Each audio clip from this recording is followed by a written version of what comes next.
Welcome to NeedleXChange, conversations on the art of thread. I'm Jamie Chalmers, aka Mr. X-Stitch, and today I am interviewing Severina Seidl. Severina is a German embroidery artist who is on the cusp of greatness, having recently graduated from the Royal School of Needlework and having won first place in the mixed media category of the Mr. X-Stitch Contemporary Needlework Prize. How good is that? In this episode, we hear about Severina's leap from fashion design in Germany to experimental hand embroidery in London. She opens up about imposter syndrome, artistic transformation, and how painting and materials like latex found their way into her stitching.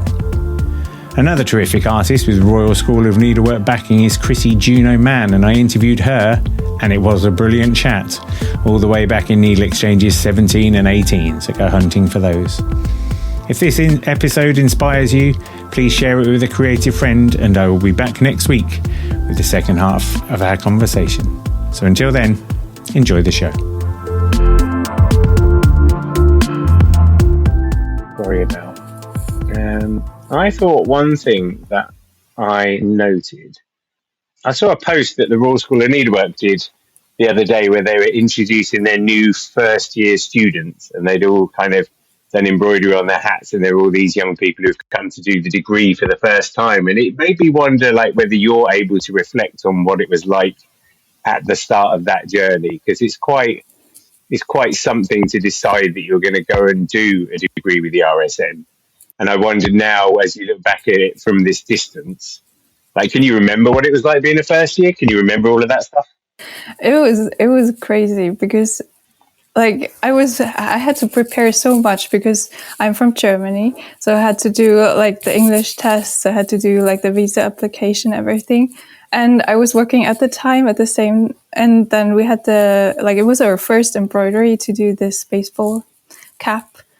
And I studied fashion design before, but I've never done any embroidery or something. So before I did this, I just did maybe 2 or 3 embroideries. And then it was like this big job of embroidering a cap. And basically all the stitches I knew was like French knot. So the majority of the baseball cap was like French knots. And we had to do like an embroidery of our town. And I'm from the countryside, so there's like nothing going on. So I had to find like motifs that represent like where I live. So I went to my mom's garden, and then I took like pictures of our house. And then I just tried to make an embroidery. So it was very, nerve-wracking, very exciting at the same time. I was really nervous about speaking English as well, because it's been like, I think it was like 4 or 5 years since I spoke like English. So since school. So I was really nervous, but it was fine. We had we had a student from Brazil and from Norway and from Lithuania. So they all had an accent. So it was like fine, because I have a pet peeve about German people speaking English. I can always hear. Go on then, what's that? Yeah. So I was really nervous about that, sounding too German, but it was fine. Yeah, it was really exciting. And I was really scared because I didn't do any embroidery, and I thought all of them did so much embroidery before, but it was fine. So what course did you do prior to that then? Did you say fashion? Yeah, I studied fashion design in Germany. So what made you decide to do a degree in hand embroidery if you didn't have much hand embroidery experience?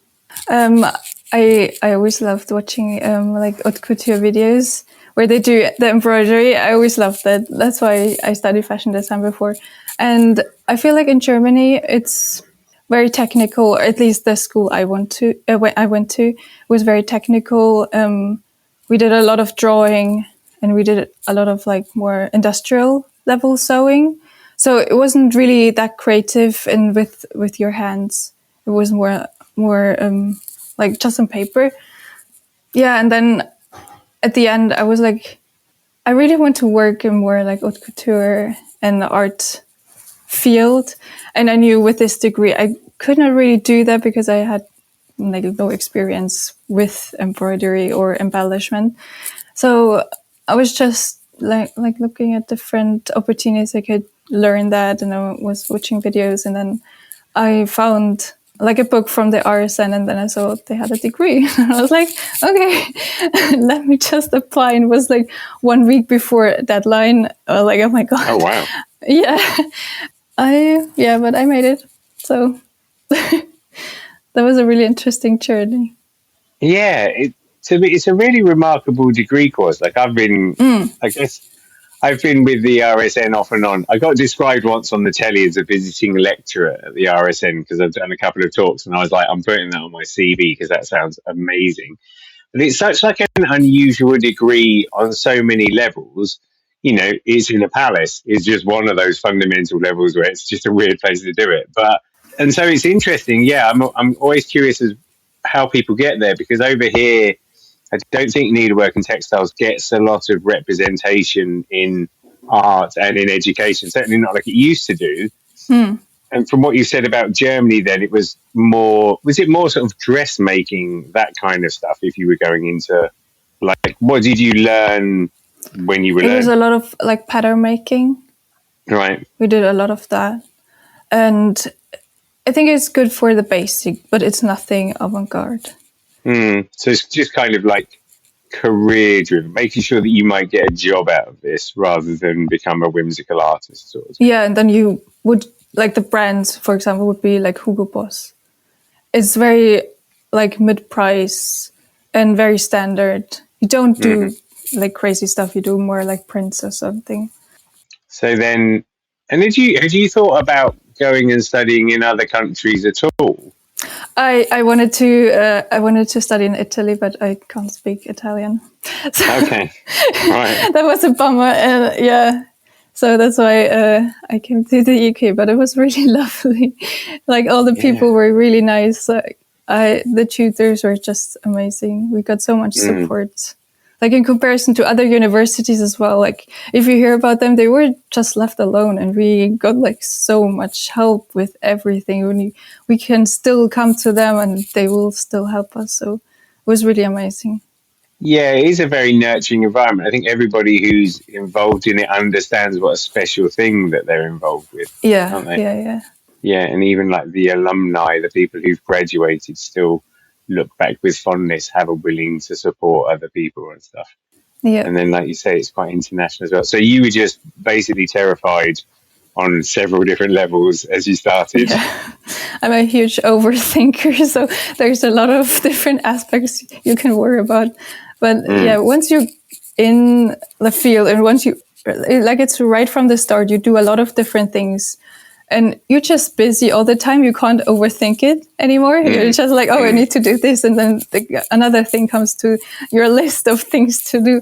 So it just comes natural. You just ease into it. And then you have all the students with you that have to go through the same issues with the visa and stuff. So you just have a lot of support as well. Yeah. And then you start off, don't you? And you just learn the basics first. You end up with your embroidery frame with all your samples on it. Even then, like, because you've got pictures of your samples on your website, haven't you? And even then it's interesting, like, because I guess I'm looking back at it from a perspective of, you know, you just won Mr. X Stitch Contemporary Embroidery Prize, congratulations, and all that sort of thing. So I'm looking back and trying to understand how the journey you've ended up at this point. But I want to take our time going on that journey. So it's interesting then that, yeah, year one, you learn these skills. Were you aware as the skills progressed that certain types of embroidery you were resonating more with them? I guess with the haute couture and the fashion embroidery, there's always that lead into beading and gold work and all that sort of stuff. Was that what really tickled your fancy? I don't know. It's really hard to like go back because I think for me, I started to like paint and draw when I was like in grade 7 or something. So I was really like more comfortable doing that instead of textiles. And then I was in fashion school and we did more drawing. So it was very much about that. So I think pretty much from the start when we did our own project, it was a lot of me painting with not just threads, but with actual paint and stuff. Right. And then it was in the beginning of third year, our like tutor NG Weinman. she said to me actually that I always do this, and then I noticed actually looking back at the other 2 years, I always did different materials like resin or paint, and then in third year I just got crazy about that and did more and more, and then I think it's just a lot about experimentation and just really allowing yourself to experiment.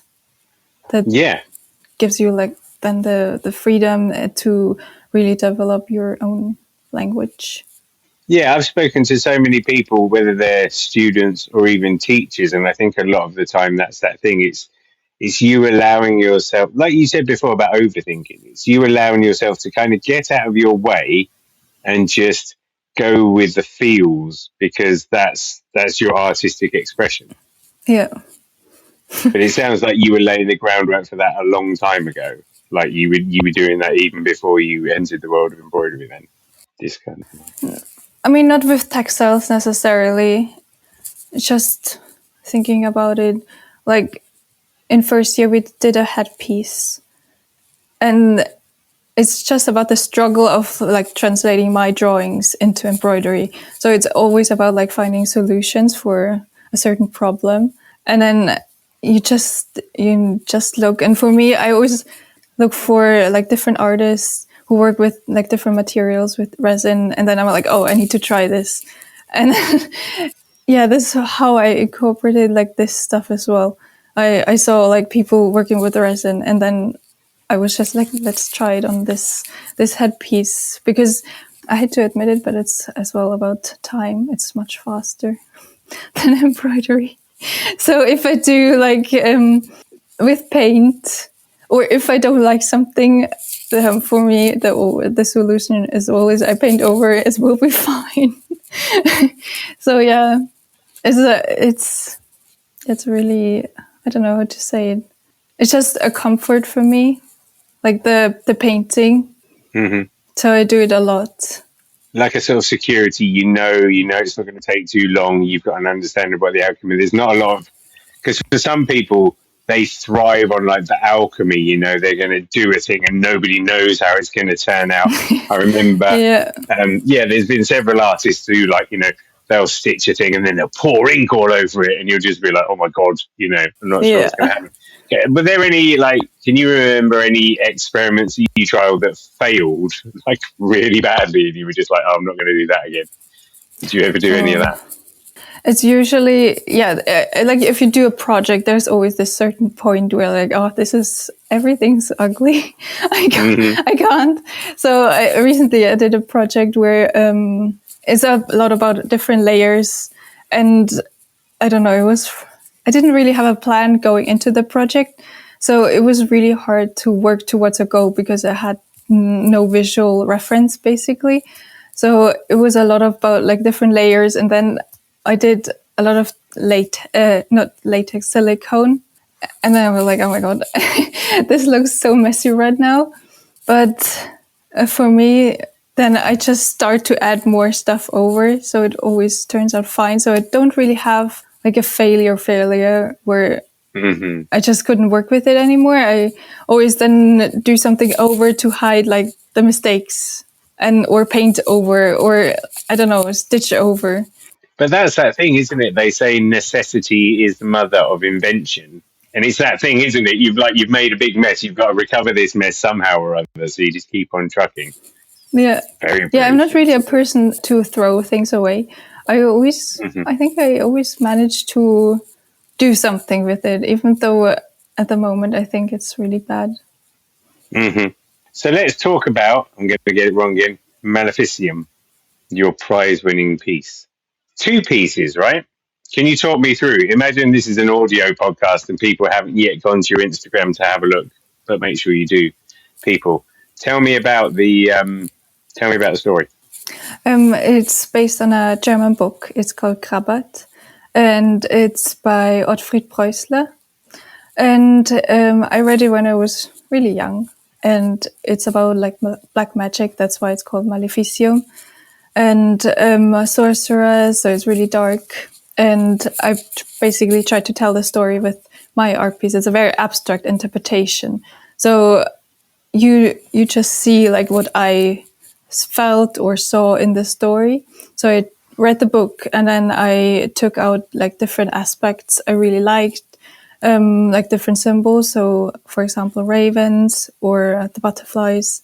And then I tried to like make a piece that has like a story in itself. So at first, the first piece like is more abstract piece. It's like an aerial view of a marsh. That's where the book was based. It has a lot of different layers as well. I started with, I cut out lace flowers and then I layered them on top of organza and then I painted with silicone. Then I did the beading and then I did a lot of go work materials, like I unraveled wires. And then this moves into the piece with the ravens.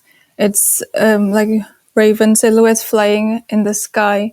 And I embroidered the negative space. I used a lot of different stitches, like fly stitch, chain stitch in different sizes and scales. And I used different silk and rayon threads and stranded cotton.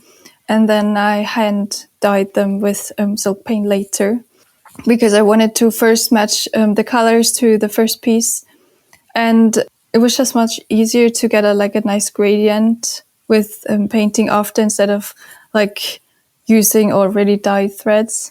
And then the second part is more about the ending of the story. It's more hopeful. So I did the butterflies. The first one is like more dark. I did the black butterflies to like go back to the first part, like the more darker part.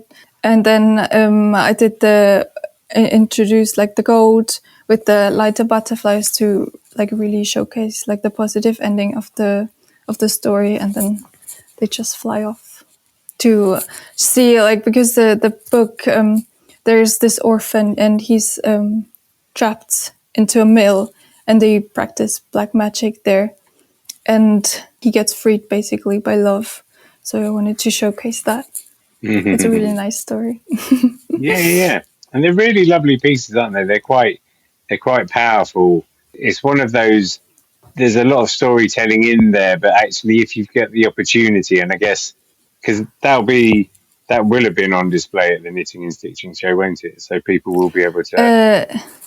No, it's at the Henna Lock, because it's a bit of a hassle for me to put it up myself. So I made other pieces for the Knit and Stitch show. Okay. Oh, of course, right. So you've entered the prize, the Hand and Lock prize.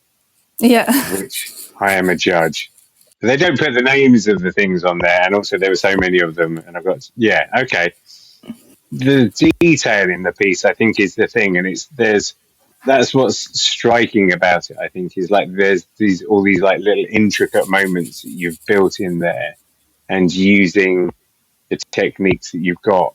It's quite, I mean, like when you're making it, do you have like this big vision of what the outcome is, or are you doing it by pieces? And then when you dive into these details, how much of that is deliberately planned, or do you just sort of feel certain aspects of it out within like the larger context you're trying to create?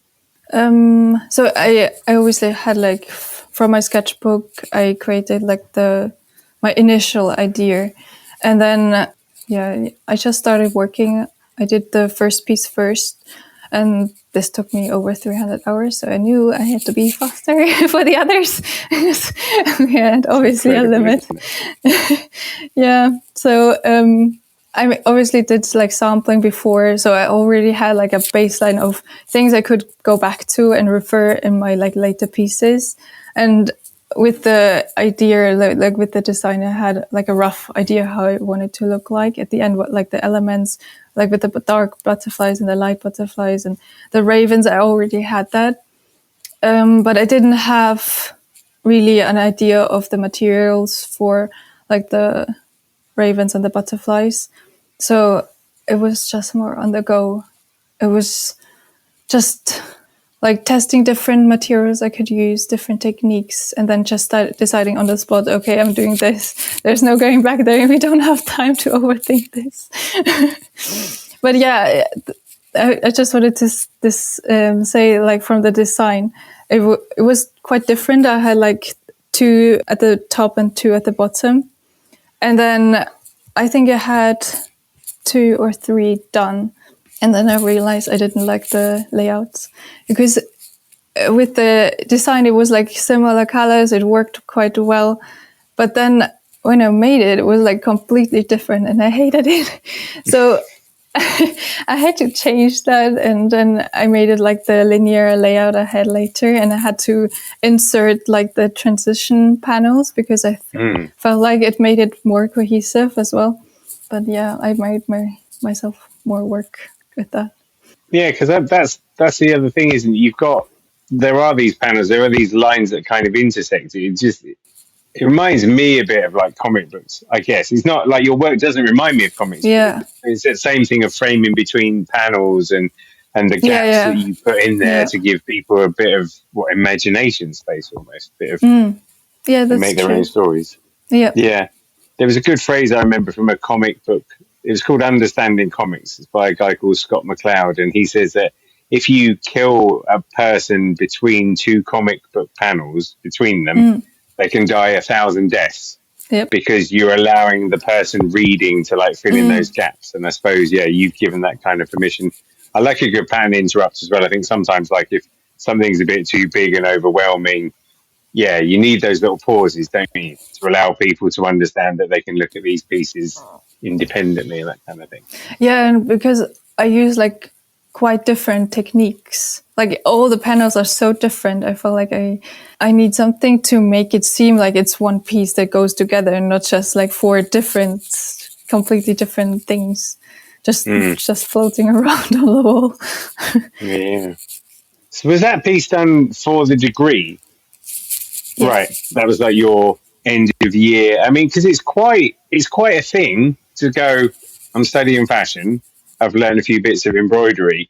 And then to produce this thing, like this is some serious drama that you're unfolding there. How did that come to pass? Was it somewhere in the second year where you were just like, oh, this stuff's getting darker and more unusual, or where you feel that creative pull taking you? Can you reflect on that? Yeah, I think it was in second year. We had a project with the embroidery team from Alexander McQueen. They came to the RSN. They gave us like feedback to a project we did, and like my drawings are very about like contrast, like dark and light, and like they told me I needed to work on that basically.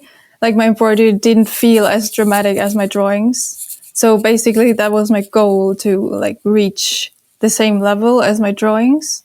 Mm-hmm. So basically from then on, I was just like trying to find like materials I can do that with. I think that was like the last thing I needed, them telling me that I need to focus, like to try to match like the drawing with my embroidery to really get the same feeling.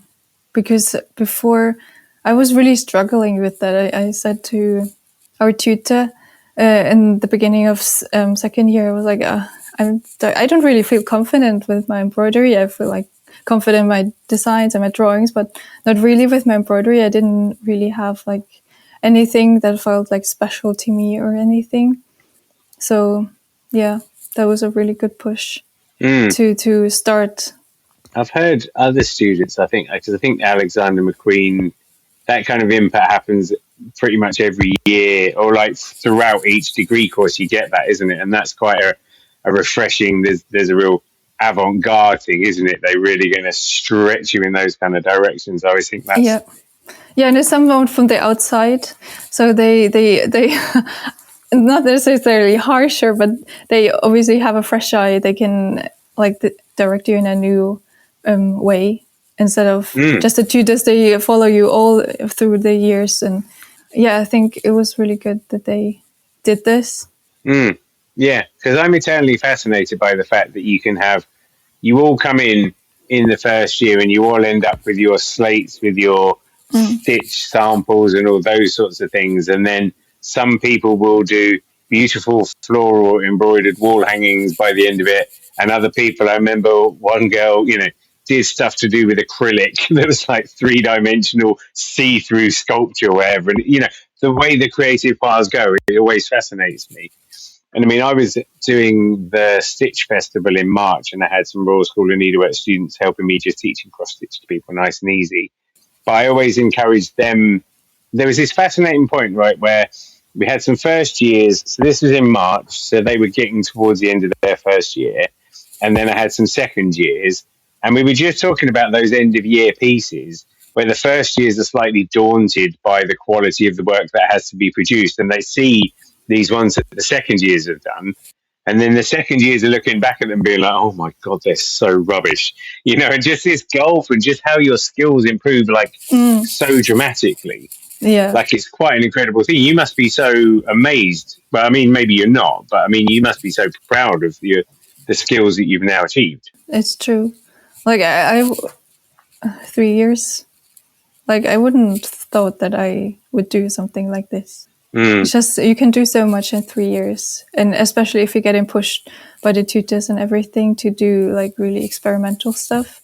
Yeah, it's crazy how much you can improve just with the encouragement of like trying different things, and that embroidery is not just about like stitching with thread. You can do so much with it.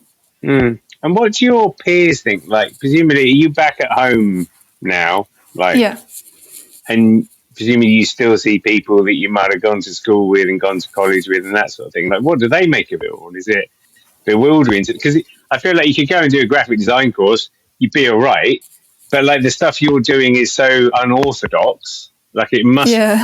I'm interested to know what they make of it all. I mean, I'm not really in contact with most because I don't know where I live. I always lived further apart from all the others, so I always had to travel quite far. And I studied in a different town as well. But most of them, they don't really know you can do this with textiles. It's quite fascinating. I think most have in mind like the little lady sitting at her desk and just stitching. It's very traditional, but yeah. And there's you creating these crazy little arcane stories and those kind of things. You said that you've been inspired by Rachel Roish and Clementine Brandibas. I think that's the right way of doing it. And Huimin Zhang. And I was looking over those because I was interested to see where you've taken those from. And the phrase that kept sticking in my head, which I don't even know if it's a phrase, but it's like unbeauty, like beauty that isn't beautiful or something like that. And I wondered if that was something that would resonate with you. Like I'm interested in what it is about that kind of work that you find interesting. I think like one of the first designers I liked was Alexander McQueen, and all his stuff are very raw but still so beautiful. So it was always finding like the same balance and not just doing like pretty things with embroidery, because usually like in fashion it's all very, which I like nothing against it, but it's very pretty and nothing against flowers. Yeah. And yeah, I wanted to do something similar. It just fascinates me, this balance between this raw emotion and still creating something so beautiful in a not very conventional sense. Yeah. Yeah, because I think about like Clementine's work. Like abstract work's really hard one to kind of pull off because it's quite easy when you show somebody something that's literal, it's quite easy for them to understand it. Whereas actually the more abstract the work becomes, the more it's about the feeling of it all. And I guess then you're just evoking feelings. Is that the intention? Yeah, I really like that. When you just look at a piece and people can have different interpretations of it. Just not just your own feelings when you do it, but when other people have like different things they see in the piece. Yeah, for example, like Maleficium, some people thought it was quite like scary and dark, and I never felt like it. For me, it was like not that dark. So it's really interesting how different people have a different perspective on things. Yeah. It's a bit like, isn't it? Like I try and explain to my daughters, I've got a 6-year-old and an 8-year-old, and the 6-year-old sometimes says she's scared of the dark. And it's trying to explain you shouldn't be scared of it. You might not be able to see it, and sometimes it's like, if you know, as your eyes adjust to the dark, it becomes less frightening because you can make the shapes out. It's arguable that's the same with your work, isn't it? As your eyes adjust to your work, people can start to understand the layers of beauty that are hidden in there, Yeah. and kind of go on that journey. Yeah. It's pretty groovy, isn't it? What have you got next? Like, I mean, I know you've got like a million things immediately. Imagine we're at the end of the year and you've done all the important things, and you were saying you were applying for some funding and stuff. Have you got a path in mind now? Do you feel like you're in a direction, or are you still trying to kind of feel it out? I still want to apply like for different exhibitions, like with my art pieces. I really like that. Like I said, I want to apply for the King's Foundation, where they it's like the fellowship program with Lesage, where they embroider for Chanel. So just to have a, because that's why I basically studied hemmed embroidery, to do like fashion. And now that I feel like I got a base of embroidery I can do, to finally get the chance to do embroidery on fashion pieces as well. Yeah, but just to do both. I like the artistic side of the embroidery and like the fashion side. Trying to find that balance of expressing yourself without necessarily needing to take 300 hours to do it. Would that be, yeah? Yeah. I mean, I like it, but yeah, you need to find people who buy these things as well. This is very true. This is very true. Yeah. I mean, are you at peace with like getting any old job, that sort of thing? Like, have you got a job now? That might be a dumb question. No, right now, no. No, I'm just working on the things at home. I always help my mom, like with the cooking and stuff. So always like balancing, like doing my own stuff and then helping her, because we have like a lot of fruits and vegetables in our garden that needs to be used. So yeah, I'm doing that. And I don't like to look too much in the future. So I live more in the moment. So I always go like from one thing to the other. And then after I've done that, I will look what I can do. Yeah. It was just making me think there was an artist I met when we opened up this sort of art space that I'm sitting in now, and she studied like fine art, but then life got in the way a bit and she became a mum, and like for 25 years that was kind of what she did. And now that we've opened, we've given her an opportunity to exhibit. She does this thing like poured paint, where she gets different paints in a cup, pours them, and then blows the paint in different directions. So a really cool. lovely technique. Yeah. Probably, yeah, to be honest, probably akin to the sort of stuff that you're doing. I always wanted to try, but I never managed to do it. Yeah, it's really lovely. And we've even been able to, she was doing this stuff all throughout. She didn't stop making her art, but she was doing this stuff all throughout and doing it in her kitchen. And now she's been able to use some space upstairs and just do things slightly larger. But it's just that, I suppose there's a pragmatism, right? I'm an old duffer now. I'm an old guy or whatever. And I just think there's something about the realism. When you're in the world of embroidery, it's useful. You know, there are things like fashion embroidery, movie embroidery. There are ways that you can carve out careers. And sometimes it's more difficult when you have these artistic expressions, because you want to stay true to your artistry. You don't necessarily want to then go and do really basic stuff. But I'm just interested in, you know, if you've got a clear vision, what happens? Because this isn't like anything. I'm not putting any doubt whatsoever, but there's a realism of saying, if you apply for these funds, if you get these things, brilliant. If you exhibit your work, brilliant. Are you happy if you get to this point where for a few years you have to kind of have quite a mundane job so that you can have this expressive sideline and still pursue that and allow that to kind of nurture and grow? Yeah. Are you up for that sort of thing? Yeah, I think that's probably the best way to go, to have like these two things together instead of like. It sounds very depressing. I'm sorry for being a bummer. No, but it makes sense to have like income and still be able to do like the things you enjoy. And yeah, you never know how things work out. And things. I mean, the thing is, you do really well. Like this is what I mean. I'm just fascinated because you're at a really interesting point from my standpoint. You know, you've been through the degree. This is now like stepping out into the big world and seeing what's available. and understanding those trade-offs. And for some people, like I interviewed Hattie McGill a little while ago, and I've known her, and she's managed to get into the movie realm of embroidery, which is fantastic. Yeah. But it doesn't necessarily afford a lot of space for individual artistry. You know, there's that trade-off, and I've spoken to that about a lot of people, you know, what you have to do to pay the bills as opposed to how you express your own artistry. And it's just trying to understand that. Some people cannot. Some people will be like, no, I'm making the stuff I have to make because if I don't, then I will die.